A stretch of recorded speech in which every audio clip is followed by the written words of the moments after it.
Let's get started. So this is going to be kind of just a little track walk slash how I manage the boost here at Le Mans. Hopefully you guys can learn from this and figure out what's optimal. Now, in terms of this lap time, it's like a 311.9. This is let's see, what's the track temperature? Yeah, track temperature is 68. So this is a very cool track. I was just running some laps just to get acquainted with the car again. So this is um, probably 95% on pushing the car and on a cool track. So just kind of keep that in mind when it comes to the pace.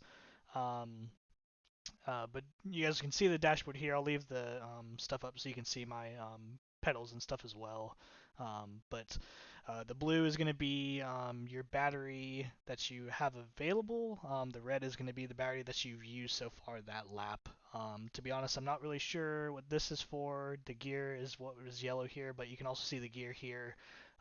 That is up in the top by the rear view camera. So yeah, let's get started. I'll also say real quick too, I do not really pay attention to this red number as I'm doing the deployment. I'm really just using sound.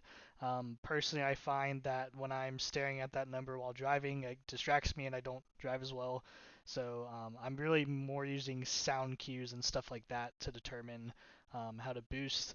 And the other thing to keep in mind is depending on your pace and the speed you carry through corners, stuff like that, it can affect your boosting and your pace down the straight. So do what works for you. Just use this, as kind of a baseline, hopefully. So let's get started.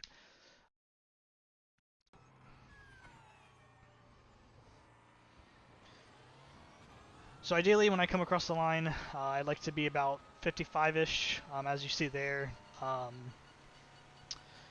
Coming to the first corner, you want to get the car as straight as possible, get down on the brakes hard. I like to drop it to second gear. I think you could take it in third. Um, but here, as you see, I give it just a tiny bit of boost. I just think it gives you a better exit. Taking here through fourth gear, flat to the right now. Next corner is very high speed, just a dab on the brake real quick to turn it in. And then here I'm getting on the boost until I get all the way up into sixth gear. So on this straight and the two chicanes up ahead as well, and just about everywhere, um, most of the time I am boosting until just before I get to fifth gear, except for here. Here I'm doing it till just before I get to sixth. Usually once my rev bar hits about here when I'm in fourth gear, I'll let off and go a little bit farther, then click it into fifth gear. You'll kind of see that in the next two chicanes here. Make sure to pick a side. If you stay here in the middle, the car wants to drift either left or right, so pick a lane. You can take it 3 wide if you want to, but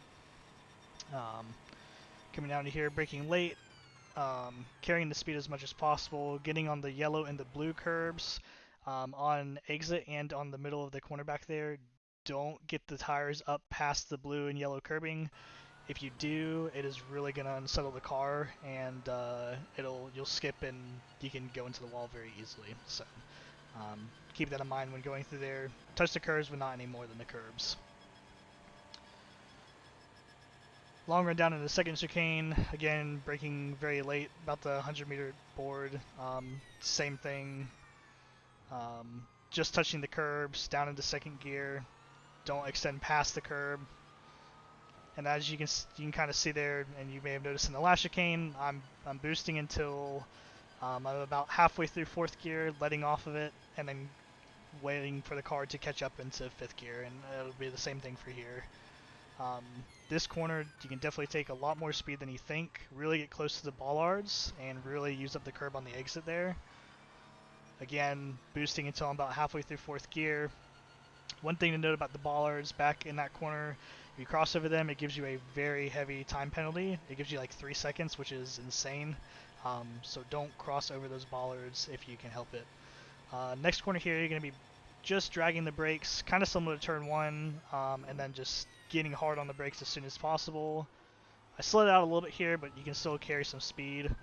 I don't boost at all in that section there, obviously. But here, same thing as usual, boosting all the way until I'm halfway through fourth gear, then getting off of it. But yeah, one of the very few places that you don't boost is back before that corner there at R18, slowest corner of the track, really don't need a boost. Here, just dragging the brakes, getting it turned in, trust the grip of the car, again, cooler temperatures, lots of grip on the track. One thing to note about this curb right here, do not hit that curb on the inside. Last year I hit it and killed the car. So don't do that. Get close to the curb, but I highly suggest you don't actually run over it too much. You can take fifth here. I'd take fourth. I think it helps get the car a little bit slower.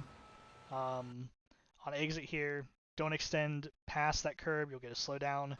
And then here I also don't touch the boost at all because you're sitting in fifth gear. Make sure to use up all the curbs you can here. Use up all your exit.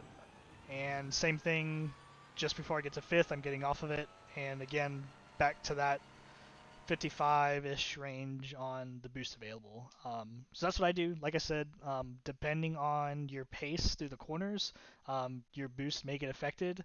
So kind of just take this as a good base and adjust as needed so that you can keep hitting consistent laps and using the boost properly. Again, this is obviously a very fast lap, but just remember, this is a very cool track.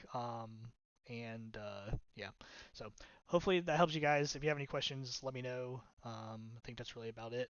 Very quick run through of the track. But yeah, there we go.